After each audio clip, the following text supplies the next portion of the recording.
Vamos lá, pessoal, dar início à nossa videoaula com resolução de questões sobre o capítulo 1.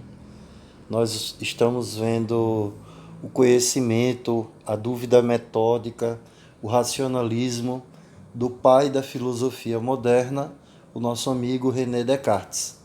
Professor Israel Xavier, oitavo ano do ensino fundamental, e vamos às nossas questões. Primeira questão, Unesp 2018. De um lado, dizem os materialistas, a mente é um processo material ou físico, um produto do funcionamento cerebral.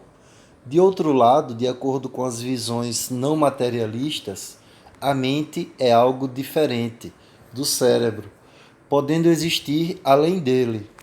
Ambas as posições estão enraizadas em uma longa tradição filosófica que remonta pelo menos à Grécia Antiga. Assim, enquanto Demócrito defendia a ideia de que tudo é composto de átomos e todo pensamento é causado por seus movimentos físicos, Platão insistia que o intelecto humano é imaterial e que a alma sobrevive à morte do corpo.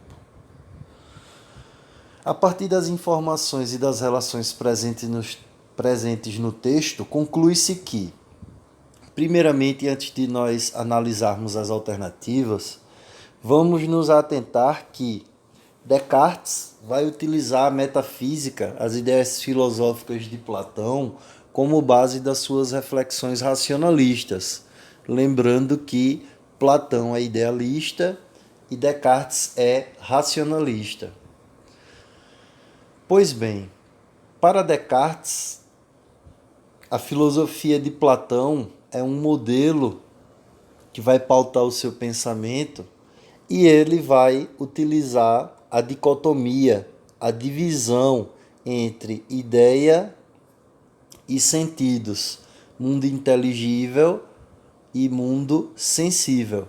Existe uma diferença, existe um afastamento, existe uma dualidade entre a mente e o corpo, as ideias e as coisas.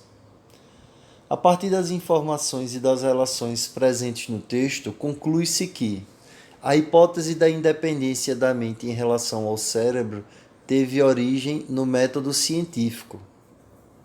Não. Letra B. A dualidade entre mente e cérebro foi conceituada por Descartes como separação entre pensamento e extensão. Essa é a alternativa correta. Letra C. O pensamento de Santo Agostinho se baseou em hipóteses empiristas, análogas à do materialismo. Nós já vimos no sétimo ano que o nosso amigo Santo Agostinho da filosofia medieval, ele não vai se basear em hipóteses empiristas, porque ele vai utilizar a metafísica de Platão. E Platão é um idealista. Letra D. Os argumentos materialistas resgatam a metafísica platônica. Os argumentos materialistas não têm nenhuma ligação com a metafísica platônica, que é idealista. Então essa alternativa está falsa, favorecendo hipóteses de natureza espiritualista. Alternativa E. O progresso da neurociência estabeleceu provas objetivas para resolver um debate originalmente filosófico. Então veja, não tem ligação entre a neurociência e pelo menos nessa questão relacionada à filosofia cartesiana, já que nós estamos falando de conceitos metafísicos e a neurociência ela fala de conceitos eminentemente físicos. Alternativa correta, letra B. A dualidade entre cérebro e mente e cérebro, foi conceituada por Descartes como separação entre pensamento e extensão, entre pensamento e coisa. A mente é a nossa capacidade de raciocinar e o cérebro é o órgão físico responsável por essa operação. Segunda questão, Enem 2016. Nunca nos tornaremos matemáticos. Por exemplo, embora nossa memória possua todas as demonstrações feitas por outros, se o nosso espírito não for capaz de resolver toda espécie de problemas. Nosso espírito é o nosso intelecto, a nossa razão.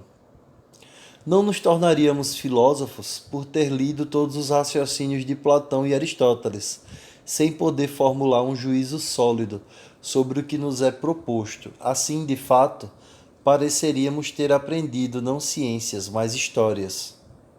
René Descartes, Regras para a Orientação do Espírito.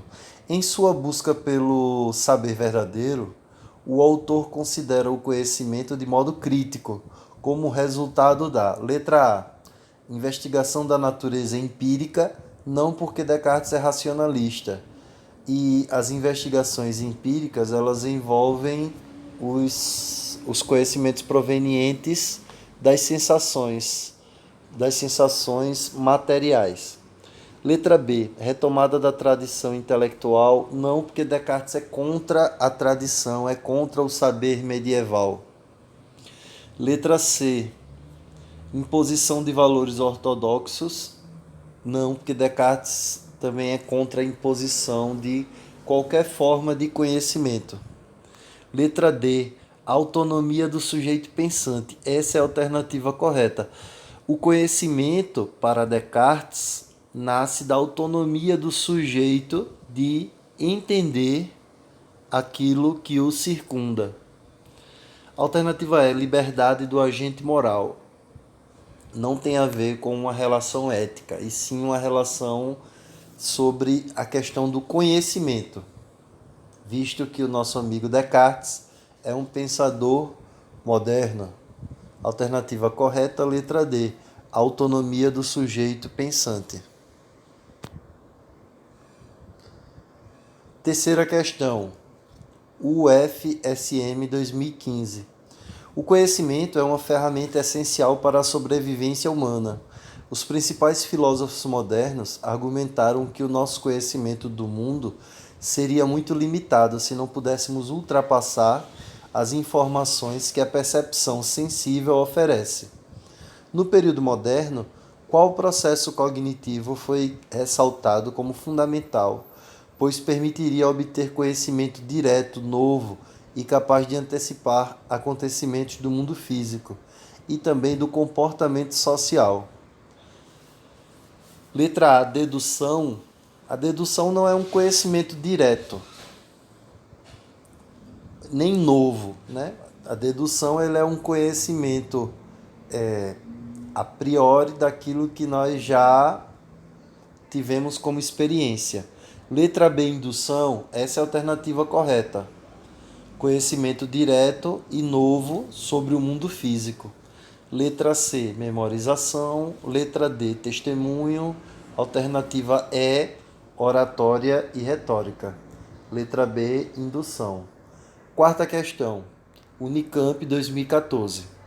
A dúvida é uma atitude que contribui para o surgimento do pensamento filosófico moderno. Nesse comportamento, a verdade é atingida através da supressão provisória de todo conhecimento, que passa a ser considerado como mera opinião. A dúvida metódica aguça o espírito crítico próprio da filosofia. Introdução ao filosofar, Gerd Bornheim. A partir do texto, é correto afirmar que, letra A filosofia estabelece que opinião, conhecimento e verdade são conceitos equivalentes? Não. Opinião, ela é um conhecimento muito rasteiro sobre a realidade, sobre os sujeitos, sobre a sociedade, deve ser evitado, segundo a filosofia. Alternativa B, a dúvida é necessária para o pensamento filosófico por ser espontânea e dispensar o rigor metodológico. É falso. A dúvida, ela realmente é necessária para o pensamento filosófico, mas ela não é espontânea, ela nasce de uma atividade racional e que deve ter um rigor metodológico, de acordo com aquilo que nós estamos estudando em Descartes. Não é uma dúvida aleatória, nem é uma dúvida instantânea. É uma dúvida que segue um método. Por isso, seu conceito é de dúvida metódica. Alternativa C. O espírito crítico é uma característica da filosofia e surge quando opiniões e verdades são coincidentes. Falso. O espírito crítico surge quando nós afastamos a busca pela verdade das opiniões, que, como nós já vimos, são extremamente superficiais e rasas. Só nos resta a letra D. A dúvida, o questionamento rigoroso e o espírito crítico são fundamentos do pensamento filosófico moderno. É o homem que afasta tanto os sentidos quanto as opiniões, as tradições do pensamento, buscando as ideias claras e distintas. É um processo que deve ter um rigor para se ter a certeza de alcançar o conhecimento verdadeiro. Alternativa correta, letra D. Pessoal, um abraço, fiquem com Deus e até mais.